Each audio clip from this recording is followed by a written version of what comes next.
Do you know about the story of Abraham and Isaac? Let's talk about it today. The command was unthinkable. Take your son, your only son, whom you love. Go and offer him there as a burnt offering.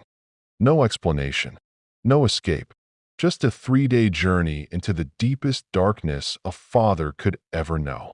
And yet, in the cold of dawn, an old man split the wood, sharpened the blade, and walked toward death with the boy who held his hand. The silence was deafening. The obedience was absolute. The walk up that mountain was the longest walk in human history, because Abraham was carrying more than fire and a knife. Inside his chest beat a question the heavens were waiting to answer. And step by anguished step, he climbed toward an answer he could not yet see. The boy was bound.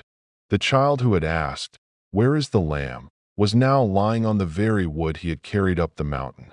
And the father who had walked in silence raised the blade with a shattered heart. Faith is not the absence of trembling. It is obedience when everything within you screams to stop. The knife glinted in the sun. Time held its breath.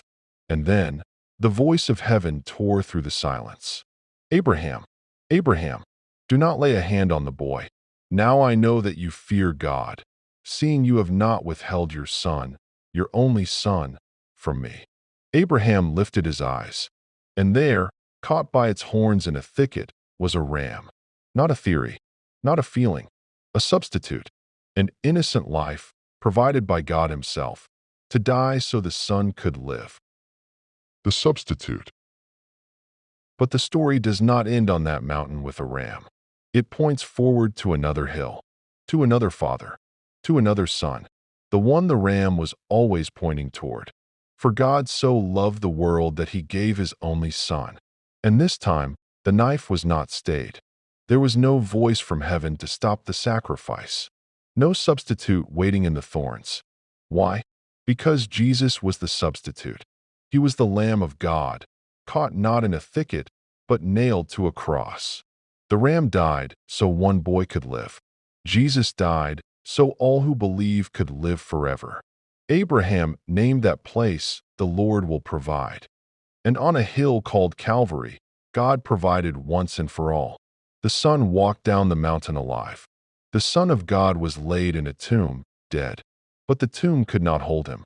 On the third day, the stone was rolled away. The substitute became the victor, and he is alive forevermore. Thanks for watching. Please like, comment, share, and subscribe. Turn on your notifications